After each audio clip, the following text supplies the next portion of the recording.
Hello mga ka-J-Vlog, welcome ulit sa panibagong video at sa video na to, i-review natin itong bagong labas na entry-level smartphone ni Samsung, ang Samsung Galaxy A04. Maganda kaya siya? Tara mga ka-J-Vlog, check natin.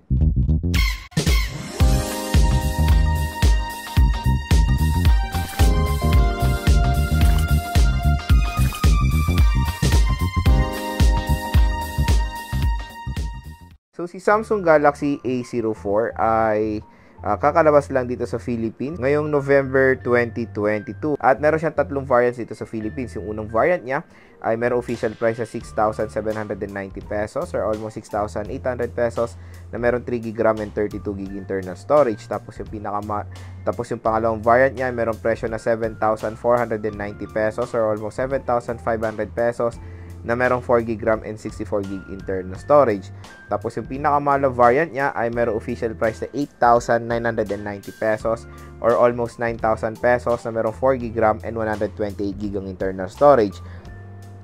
So kung mapapansin nyo dito mga ka-J-Vlog, medyo hindi ko rin nagustuhan yung pricing na itong Samsung Galaxy A04 dahil sa kanyang chipset of course. And kung mapapansin nyo yung pinakamahal variant niya ay hindi po nagkakalayo sa presyo ng Samsung Galaxy A04s na I think mayroong mas better chipset. So, konti lang naman idadagdag nyo, I think go for the Samsung Galaxy A04s. Kung ang pinipili nyong variant is the 4GB 128 ng A04. I think ang pinakamabiging mabenta nga na variant ni A04 is yung gitna na merong 4GB 64 na merong presyo na 7,490. And ito po yung i-unbox natin for today. And dito sa ating full review, titingnan natin kung sulit nga ba si Samsung Galaxy A04. So next naman mga ka-J-Vlog, gusto kong i-share sa inyo yung mga nagustuhan ko dito sa Samsung Galaxy A04. So yes, kahit na medyo disappointing yung kanyang chipset, meron din ako mga gandang features na nagustuhan ko dito sa Samsung Galaxy A04. Number 1, sa kanyang software. Alam niyo naman na si Samsung ay isa sa mga merong the best software sa smartphone, which is yung meron silang One UI. And isa rin si Samsung sa the best pagdating sa security ng kanilang smartphone. And I think yan talaga yung ilalaban dito sa Samsung Galaxy A04, yung kanyang beautiful software optimization and of course yung kanyang high security feature. Number 2, sa camera. So nakaka-amaze yung camera nito.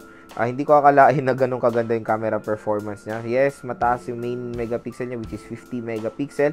Pero alam nyo naman na hindi lahat ng camera quality ay nakukuha yan sa taas ng megapixel. Of course, nagdedepende pa rin yan sa software optimization.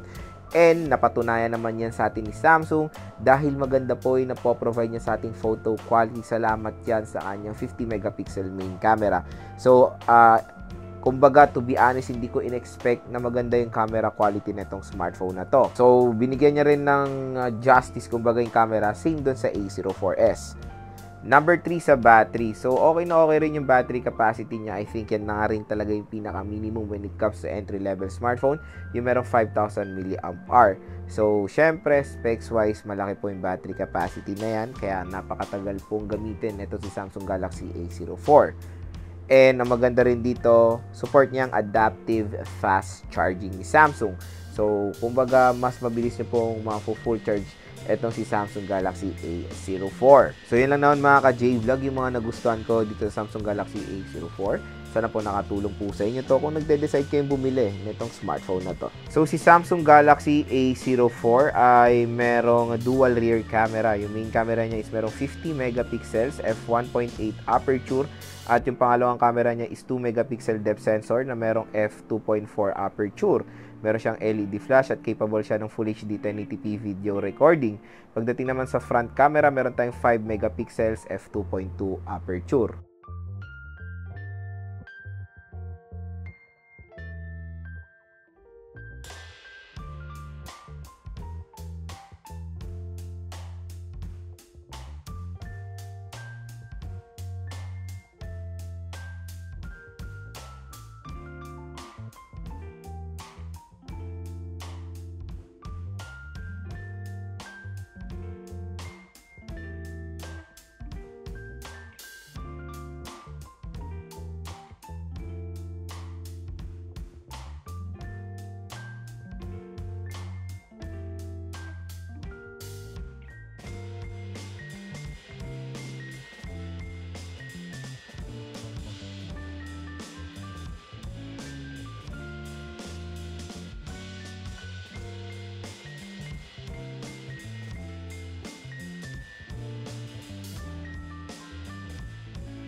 video sample rear camera of the Samsung Galaxy A04. So, ang pinakamax resolution niya is Full HD 1080p at 30 frames per second. Ayan siya.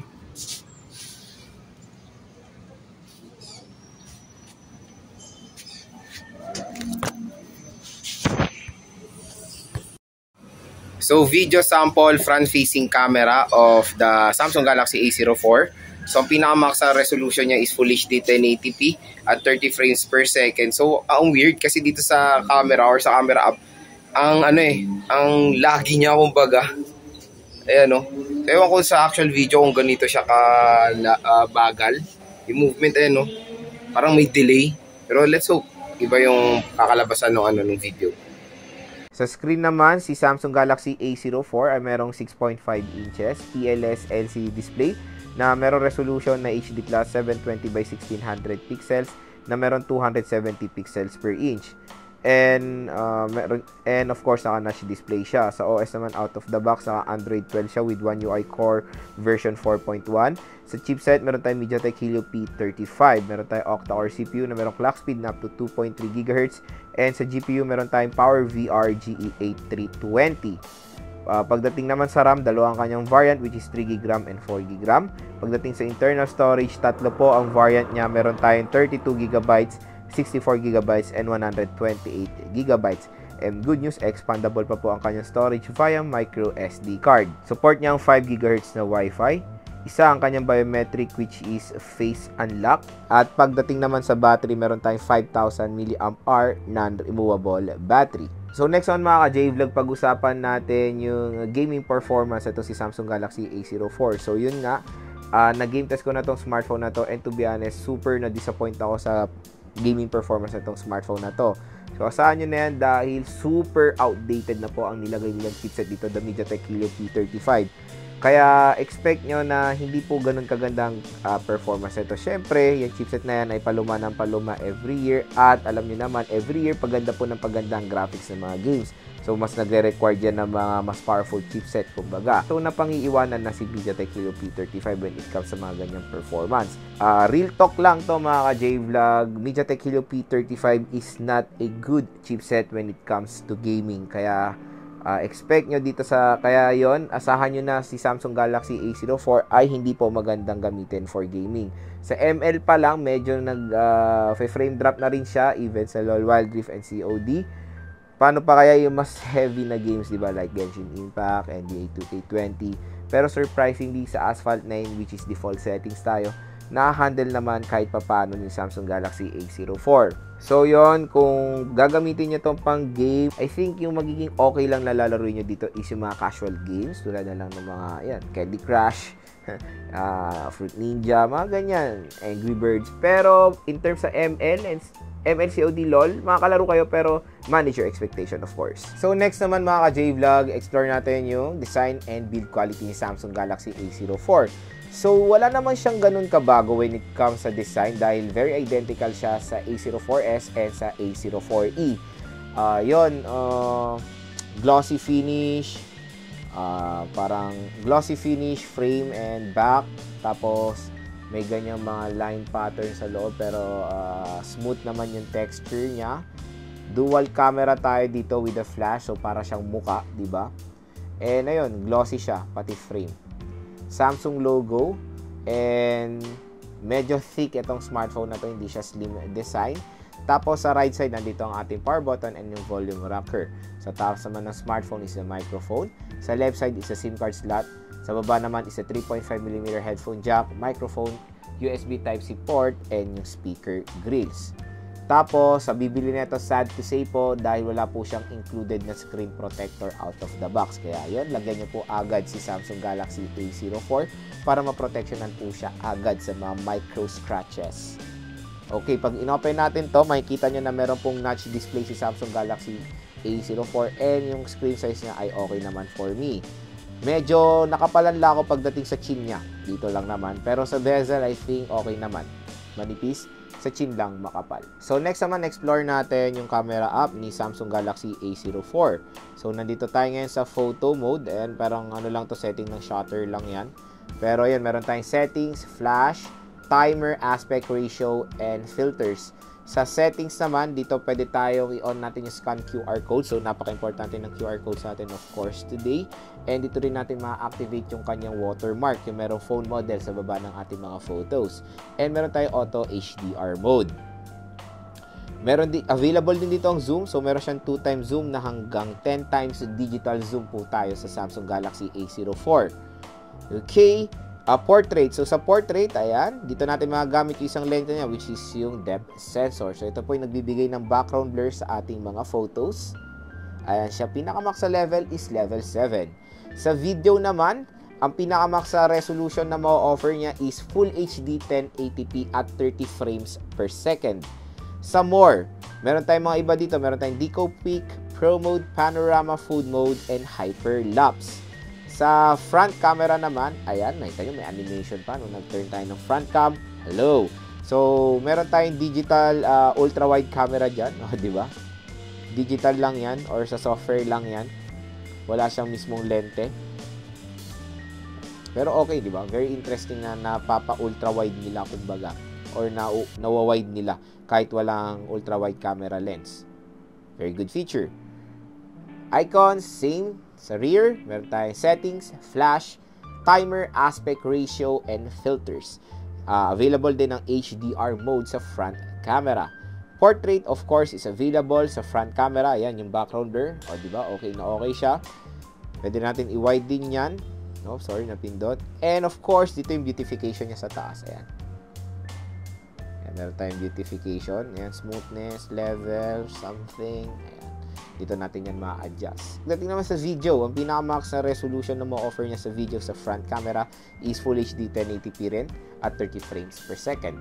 Sila mga ka-J-Vlog, yung camera app ni Samsung Galaxy A04. So, speaker test tayo dito sa Samsung Galaxy A04. So, magpe-play tayo ng vlog ko sa YouTube. Ayan, sa Joe Malonzo. So, ito yung bago nating channel. So, subscribe na kayo.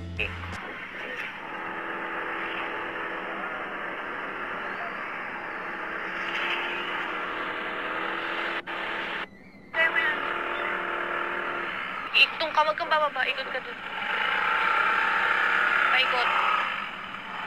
Ito yung score ng ating sound level meter. Meron siyang score na 97.6 decibels. So yes, sa speaker, okay naman yung loudness niya. Maganda, malakas. I think nakulangan lang siya pagdating sa bass quality. Kaya kung i-rate ko yung speaker neto sa kanyang presyo, 1 ang lowest and 10 ang highest, ang score ko dito, nasa 7. So biometric test tayo dito sa Samsung Galaxy A04. So since isa lang po ang kanyang biometric, which is face unlock, yan lang ito-try natin. So, start tayo.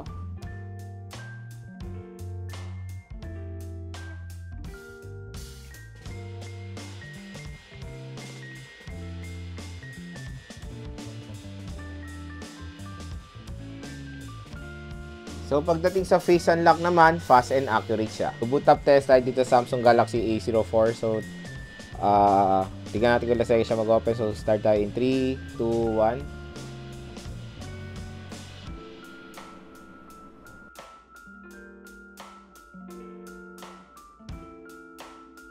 So, nag-open siya ng 45.75 seconds. So, battery test tayo dito sa Samsung Galaxy A04. Maglalaro tayo ng 30 minutes. Tingnan natin kung ilang battery percent ang mabawas. So, first na lalaroin natin is Mobile Legends. At ito ang ating settings. HD mode naka-off. Ang refresh rate natin nasa high. Graphics mode naka-on ng outline at shadow. And ang internet connection natin sa ating game test is 4G mobile data. So, start tayo sa battery test. Start tayo sa battery percent na 24%. 30 minutes.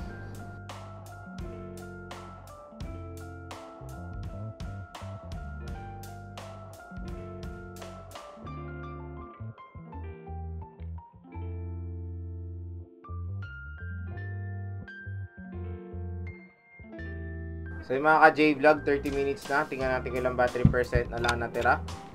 So may natira pang 13% sa 30 minutes natin na paglalaro dito sa Samsung Galaxy A04. So 11% po ang nabawas. So ayan mga ka-J-Vlog, nakita nyo na si Samsung Galaxy A04. Ang tanong kung sulit nga ba itong smartphone na to? Yun nga, tulad ng sinabi ko sa early part ng ating video, medyo nakaka-disappoint yung kanyang pricing, kumbaga, dahil yun nga, mas tumaas yung kanyang presyo compare sa kanyang predecessor. I think parang tumaas nga ng 1,000 pesos eh, di ba? Kasi 6,490 before yung yung middle variant eh. Tapos 7,490 na ngayon. Okay lang naman sa akin na nagtaas si Samsung. Wala namang problema 'yon kasi nga alam niyo naman yung sitwasyon natin today, di ba? Pero sana naman binagay nila yung chipset na nilagay nila dito at sana mas ginandaan pa nila yung ROM, kumbaga nung pinakamurang variant. Let's face it, 6,800 pesos, it's not a perfect fit for 32 GB internal storage. Ang minimum na talaga sa ganitong price point is nasa 64 GB. I don't know bakit ginagawa pa ni Samsung yan. Pag 5,000 pesos, I think reasonable pa yung 32 GB, pero sa 6,000 pesos and up na price point, 32 GB is no longer acceptable. So, yun lang naman, na-disappoint ako sa pinakamurang variant niya, 3GB, 32GB, 6.8, diba? Medyo hindi siya ganun kaaya-aya. 7,490, the 4GB 64, I think, reasonable naman siya mga ka-J-Vlog. Ganyan rin naman yung nakikita natin sa mga ibang smartphone brands. Pero the chipset lang po talaga ang medyo nakaka-disappoint overall sa Samsung Galaxy A04. Ewan ko ba kung bakit sobrang mahal na mahal ni Samsung ang MediaTek Helio P35 when it comes sa kanilang entry-level smartphones. I think it's time to change the chipset, diba? So hopefully next year, mas better chipset na po ang nilagay nila sa mga entry-level smartphones sila para naman mas, kumbaga, ma-enjoy pa ng consumers. Kasi ito to be honest, aanuin mo ang ganda ng software ng iyong smartphone kung low-powered naman yung chipset. So, yun ang napapansin natin sa A04. Pag ginagamit ko to, for example, nag-scroll lang, napapansin ko yung bagal ng kanyang chipset. Kumbaga, hindi lang naman kasi in terms sa gaming ang chipset. Of course, ang chipset, ayan ang nagbabase ng overall performance ng smartphone. Kahit nasa navigation lang, doon yung makikita na grabe ang snappy niya kung maganda yung chipset na nilagay. Pero kung low-powered, I think hindi yan babagay ko kahit na ganun kaganda ang iyong software. Pero, yun nga, sinabi ko sa inyo na meron positive side naman si Samsung Galaxy A04 tulad na lang ng, of course, durability. Kilala si Samsung when it comes sa durability ng kanilang smartphone, kaya expect nyo na matibay si A04 and maganda yung kanilang security features. Tapos, okay na okay rin ang camera nitong smartphone na to. So, kung naghanap kayo ng isang cheaper version ng Samsung smartphone na yan, na meron high security features, good battery, and a outstanding camera performance, ayan, para sa inyo na to si Samsung Galaxy A04. At kung interesado kayo dito sa smartphone na to, ilalagay ko po yung link niyan sa description.